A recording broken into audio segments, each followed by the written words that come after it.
A'udhu billahi minash shaitanir rajeem. Bismillahir rahmanir rahim. As-salatu was-salamu ala Muhammadin wa alihi at-tayyibin at-tahirin. Rabbi shrah li sadri wa yassir li amri wahlul 'uqdatam min lisani yafqahu qawli. Rabbi zidni ilman. So, assalamu alaikum everyone. Today's reflection from the Quran is from chapter 23, which is Sura Muminum, and it is verse 61, where the Holy Quran says, Bismillahir Rahmanir Rahim. It is they who hasten to do every good work, and these who are foremost in them. In this verse and a couple of verses preceding it, Allah subhanahu wa ta'ala points out a few qualities of the believers. And one of their qualities is that they hasten to do good deeds. Their desire is born out of a desire to please Allah subhanahu wa ta'ala, and this drives them, it motivates them to take quick action towards worthy causes and goals. The word the Quran uses is yusāri, which signifies almost like racing towards good actions. It is interesting that while hurry or haste is not generally considered a virtue, when this haste or hurry is in racing towards goodness and virtuous action, it does become an act of virtue. So why is haste recommended in doing actions, in doing good works? So Imam Bāqir explains, when you think of doing something good, rush to do it immediately, for verily you do not know what could happen later to prevent you from doing it. In other words, as we have experienced many a time, I know I have, despite our good intentions, life gets in the way. We make a good intention, we want to do something, and we say we will do it tomorrow, and then things will come up and other things vie for our time and attention. And what is important but not urgent in a worldly sense will always be put on the back burner. So when we rush towards taking actions, when we rush towards good deeds, we are taking actions before this happens, which it inevitably does. Taking action quickly is also an indication of enthusiasm for performing the good deed. So once again, we've all experienced times when we have an initial burst of enthusiasm for doing good, for giving charity, for helping someone, for volunteering for a good cause, for doing any number of good things. When we hear about the distress of other humans, our natural empathy and humanness is activated, and we want to help to relieve that distress. And then a few things might happen. First of all, we simply lose that enthusiasm. It just fizzles away by itself. Or more commonly, our mind begins to second guess ourselves, and we have doubts about our initial intention.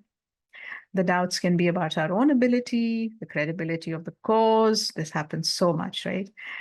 Or a number of things.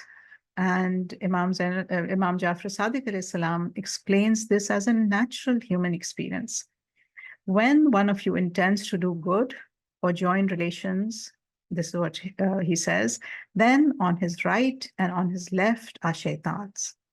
So you should hurry so that they do not stop him. So they should hurry so that they do not stop him from it. In other words, we need to remind ourselves that it's just shaitan or our own minds doing their thing, and we need to hurry up and take action. In other words, we need to expect that self-doubt, second-guessing ourselves, second-guessing our intentions, second-guessing the nature of the cause will always happen. That's just normal. And the Quran uses the word sabiquna to denote the ones who are foremost or the leaders in the race towards goodness. So once again, it's interesting how the Quran picks a quality of humans which is generally not liked, which is that of competitiveness, vying with each other, and turns it into a positive quality when it is used in this way. So while being competitive in worthy causes is recommended, we of course need to be careful of a few things, right? Firstly, that the desire to compete towards goodness, it must be driven by the intention to please God, and definitely not to look good or to oblige other people.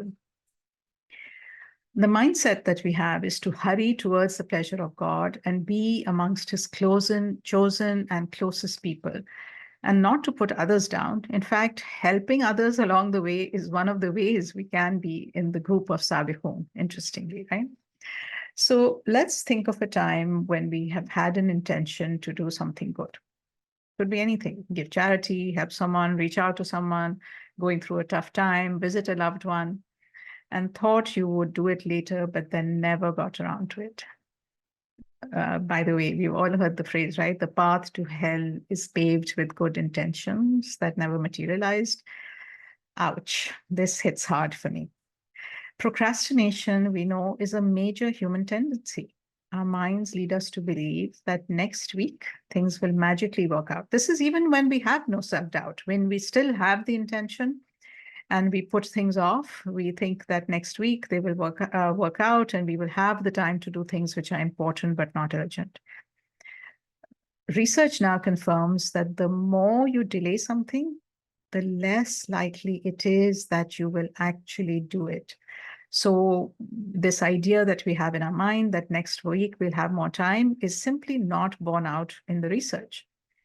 And Pierre Steele, who won the equivalent of the Nobel Prize in Psychology on his work on motivation, says that as the deadline for any task gets pushed further into the future, delay increases and our motivation to tackle the tasks decreases. Let me read that again. Delay increases and our motivation to tackle the task decreases. So what our mind is telling us that next week will be a better option is simply not true. So this means that if you have a goal to do something good in the future, no matter how excited we are in the present, it will be hard to sustain this motivation when the goal is far out into the future. Plus, like we said, life will get in the way. In other words, the sooner you take action on something, the higher the levels of motivation and the more likely that you will actually do it. So how about hastening to take towards good and taking action on those good intentions, like right now? So let us end with the wisdom of Imam Ali alayhi salam in the Nahj al-Balagha. He says, "May Allah have mercy on you. You should hasten towards the preparation of houses which you have been commanded to populate, towards which you have been called and invited. Seek the completion of Allah's favors on you by exercising endurance in His obedience and abstention from His disobedience, because tomorrow is close to today. How fast are the hours of the day? How fast are the days in the month? How fast are the months in the years? And how fast the years in a life." So profound, right? So before we know it, despite our good intentions, time is moving at a furious pace. And as we're told in other narrations, opportunities are like clouds. Even if we have the intention, even if we have the motivation next week, the opportunity may no longer be there. So let's start taking actions and not rely on doing it tomorrow. Assalamu alaikum wa rahmatullahi wa barakatuh.